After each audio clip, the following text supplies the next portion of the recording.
The underground art gallery reeks of cigarette smoke and broken promises. Graffiti covers every wall, neon spray paint glowing under blacklight fixtures that flicker like dying stars. Bass from the DJ booth rattles the concrete floor. She's sitting on a paint-splattered table near the back exit, combat boots swinging, fishnets ripped at the knees. Oversized flannel shirt tied at her waist over a cropped white tank top. Her bleached blonde hair has dark roots showing, silver chain choker catching the purple light. Black nail polish chipped on every finger. Across the space, he's surrounded by people who laugh too loud at his jokes. Designer streetwear head to toe. Black cargo pants, vintage Nike dunks that cost rent money, a cream hoodie under a puffer vest. Gold chains layered on his neck. Fresh fade, diamond stud in one ear. Phone in his hand constantly, probably posting stories nobody asked for. She hops off the table and walks straight through his circle. Phoenix Zhang. He doesn't even glance up from his screen. Not signing anything tonight. I'm not asking for your autograph. Then you're wasting my time. She pulls a USB drive from her pocket and drops it in his drink. Ice splashes on his $1,000 sneakers. Now he looks at her. Actually sees her. Do you have any idea who I am? Yeah. The guy who stole my brother's music and called it yours. The circle goes quiet. Someone's vape cloud hangs frozen in the air. Phoenix picks up the glass, fishes out the USB drive, and laughs. The kind of laugh that doesn't reach his eyes. Your brother? That's cute. What's his SoundCloud? Had. Past tense. Something in her voice makes him stop. She steps closer, voice cutting through the bass like broken glass. Ethan Cross. You met him at a rave 2 years ago. Told him you'd produce his album. Took every file he had. Released half his tracks under your name. Made millions while he overdosed in a motel room thinking he failed. Phoenix's jaw clenches. His crew looks at each other. Security, he says quietly. 2 guys in black tactical gear appear instantly.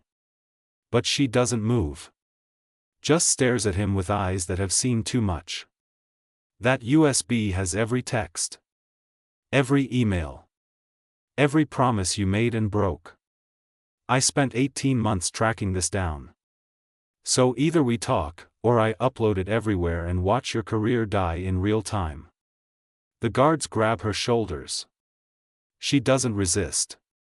Doesn't even blink. You don't scare me, Phoenix. I've already lost everything that mattered. As they drag her toward the exit, Phoenix watches her go. Something cold settling in his stomach. Because deep down, under the flexing and the followers, he knows exactly what he did. Her apartment is basically a storage unit with a hot plate.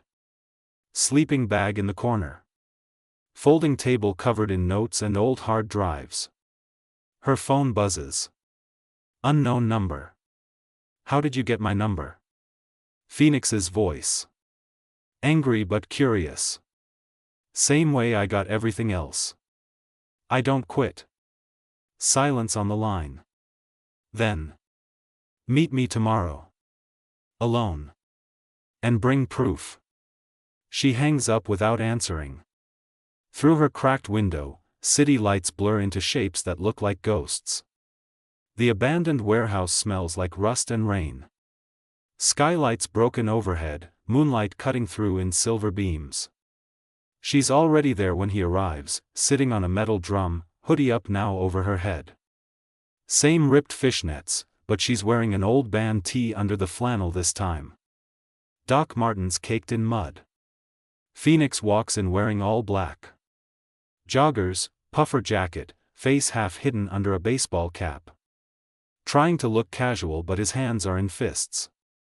You came alone like I told you to. Did you? She shoots back. He pulls out his phone, screen glowing blue on his face. Show me what you got. She opens a laptop balanced on a crate. Starts playing audio files. His voice, clear as day, promising Ethan everything. Contracts with Phoenix's signature. Screenshots of bank transfers. Stolen stems from unreleased tracks. Phoenix's face goes blank. Then angry. Then something worse. Where did you even get this? Your old assistant. The one you fired for asking too many questions. She kept backups of everything. He runs a hand over his face. The confident influencer act cracking like cheap paint. Okay. Okay. What do you want? Money? I'll pay you to delete this. I don't want your money. Then what? She stands up, and in the moonlight he sees tears she's fighting to keep back. I want you to admit what you did. Publicly. I want my brother's name on those tracks. I want the world to know he wasn't a failure. Phoenix laughs. Bitter and sharp. You're insane. That would ruin me. Good. You ruined him. They stare at each other. The silence heavy enough to crush bones. Then Phoenix does something she doesn't expect. He sits down on the concrete floor and puts his head in his hands. I didn't know he died. I swear. I didn't know. Would it have mattered? The question hangs there. He doesn't answer. Finally, he looks up at her. What's your name? Riley. Riley what? Cross. Ethan's sister. He nods slowly. Something shifting in his expression. I'll make you a deal. Give me 2 weeks. Let me figure out how to fix this without destroying everything I built. If I can't, I'll give you full access to my lawyers and we'll do this your way. Why should I trust you? Because unlike what you think, I'm not a complete monster. I just got lost somewhere along the way. Riley wants to say no. Wants to burn everything down right now. But something in his voice sounds real. Sounds broken. 2 weeks. Then I go nuclear. She closes the laptop and walks past him toward the exit. He grabs her wrist. Not hard. Just enough to stop her. I really am sorry. For what that's worth. She pulls away. Sorry doesn't bring him back. But as she disappears into the night, she's wondering if revenge is really what Ethan would have wanted. The rooftop of Phoenix's building overlooks the entire city. Penthouse view, floor-to-ceiling glass, furniture that costs more than cars. She's sitting on his white leather couch feeling completely out of place. Changed into clean clothes this time. Black jeans not ripped, vintage Carhartt jacket, her bleached hair in a messy bun. Still wearing the choker. Phoenix is in gray sweatpants and a black tee. No jewelry. No flex. Just tired. He hands her coffee in an actual mug. I've been going through everything. The contracts. The timelines. And I found something you need to see. He opens his laptop. Shows her emails she's never seen before. Between his late manager and someone named Marcus Vega. Who's Marcus Vega? My old producer. The guy who actually made me famous. He died in a car crash 6 months ago. Riley reads the emails. Her stomach drops. Marcus was the one who stole Ethan's music. Pitched it to Phoenix as original beats. Phoenix signed off without checking sources. By the time he found out, the tracks were already viral and Marcus convinced him to keep quiet. So you're saying you didn't know? I'm saying I knew something was wrong and I ignored it because I wanted the success more than the truth. Riley stands up, pacing. Her world tilting sideways. This doesn't change anything. You still profited off my brother's work. You're right. It doesn't change anything. But it means we were both Marcus's victims. She stops pacing. Really looks at him for the first time. Why are you telling me this? Because I'm tired of lying. And because your brother deserved better than what happened to him. They sit in silence. The city lights below them like fallen stars. Then Phoenix does something unexpected. He pulls out his phone and starts typing. What are you doing? Writing the truth. Posting it before I lose my nerve. Wait. Stop. You'll lose everything. Maybe I should. Riley's hand covers his screen. Don't. He looks at her confused. I thought this is what you wanted. I wanted you to hurt like I hurt. But watching you throw away your entire life won't bring Ethan back. It'll just make two people destroyed instead of one. Phoenix's eyes search her face. Then what do we do? Riley takes a breath. We rebuild this. Together. We create something honest. Release Ethan's music properly. Your platform, his talent. Split everything. You'd work with me? After everything? I'd work with the truth. And maybe try to find something good in all this mess. Phoenix nods slowly. Then breaks. I think about it every day. Every track I drop. Every interview. Wondering if I actually earned any of this or if I'm just a fraud in expensive clothes. Riley sits back down next to him. Closer this time. You're not a fraud. You're just someone who made a choice you can't undo. But you can choose differently now. Their shoulders touch. Neither pulls away. Thank you, he whispers. For what? For seeing me as human. But what Riley doesn't know is that Phoenix's business partner is watching this whole thing unfold through hidden cameras. And he has very different plans. The recording studio is pure chaos. Police everywhere. Equipment destroyed. Phoenix's laptop gone. His entire music library wiped from the servers. Riley stands in the doorway in shock, wearing yesterday's clothes. Carhartt jacket, same jeans, hair wild. Phoenix is on his phone screaming at his security company. Black Nike Tech fleece, hands shaking. A detective approaches them. Mr. Zhang, we have reason to believe this wasn't a random break-in. Someone specifically targeted your intellectual property. No kidding, Phoenix snaps. The detective looks at Riley. And you are?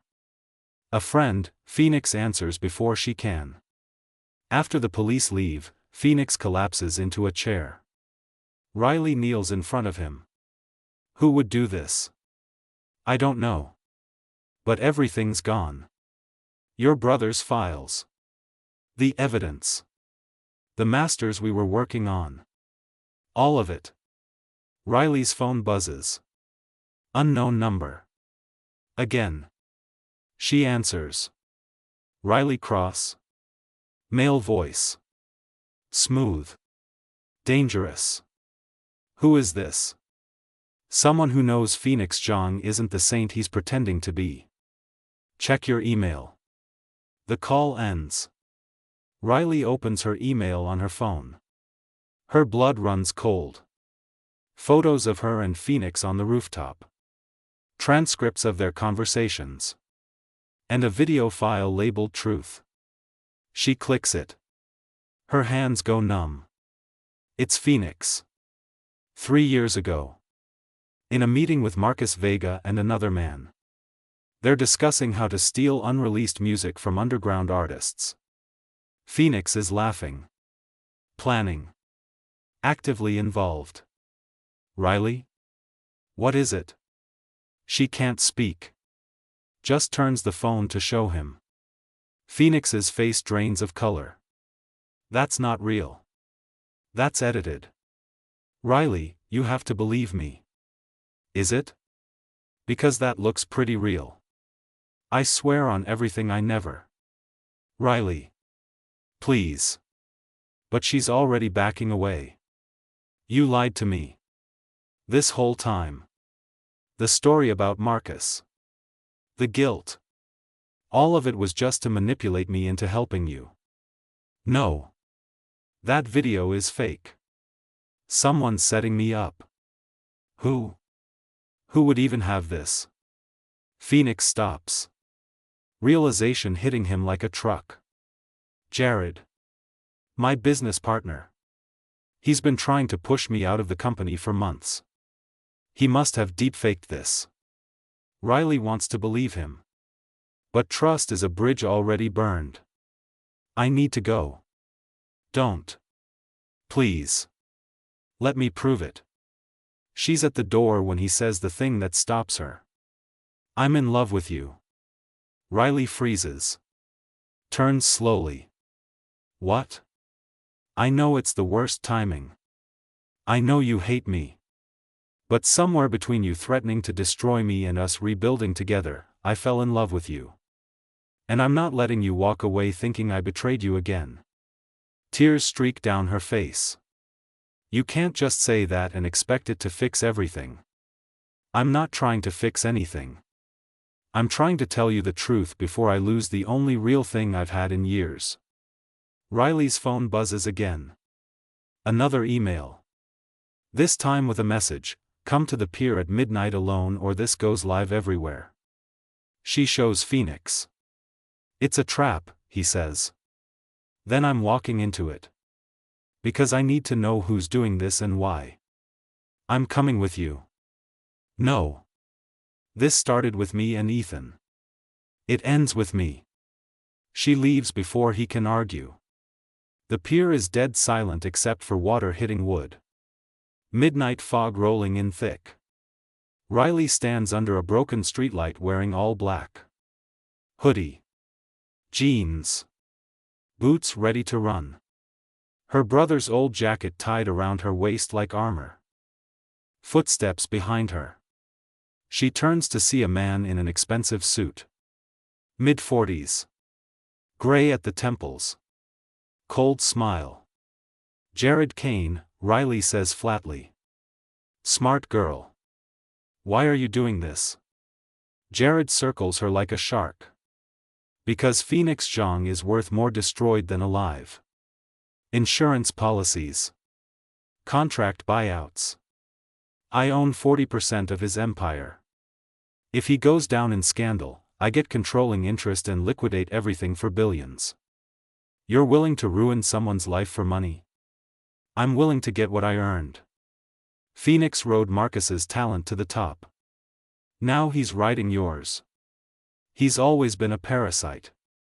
Riley's fists clench. You made that video. Deepfake technology is incredible these days. And your testimony about him stealing from your brother? That'll seal it perfectly. So here's what happens. You go on record confirming Phoenix is a thief. The video leaks. He crashes. I win. And you get $10 million. Riley stares at him. And if I say no? Then I release everything anyway and you get nothing. At least this way you get paid. For a long moment, Riley says nothing. The water below sounds like breathing. Then she laughs. Actually laughs. You really thought I'd take the money? Everyone takes the money. Not everyone. She pulls out her phone. Holds it up. Recording. I've been streaming this whole conversation live to Phoenix's lawyer. You just confessed to fraud, extortion, and conspiracy. On camera. Jared's face twists. Behind him, sirens. Red and blue lights cutting through fog. Police cars blocking the exit. Phoenix steps out from behind a shipping container, phone in hand. Black hoodie, face hard. Surprise. We planned this together. Jared tries to run. Gets tackled by 3 cops. As they drag him away screaming, Phoenix walks over to Riley. She's shaking. Adrenaline crashing. We did it, she whispers. You did it. I just showed up. No. We did this together. Phoenix takes her hand. Their fingers lacing naturally. What happens now? Riley looks up at him. Really sees him. The broken boy under the designer clothes. The human under the influencer mask. Now we release Ethan's music the right way. With his name first. And we figure out how to build something that honors him instead of profiting off his ghost. And us? She steps closer. Close enough to feel his heartbeat. Us? We take it one day at a time. No more lies. No more games. Just truth. He kisses her forehead. I can work with that. They stand on the pier as dawn starts breaking. Two people who found each other in the wreckage of their worst moments. The city waking up behind them. Ethan's music plays from Phoenix's phone. Finally free. Finally heard. Riley closes her eyes and lets herself believe that somewhere, her brother is proud. Not because she got revenge. But because she chose healing instead. The end.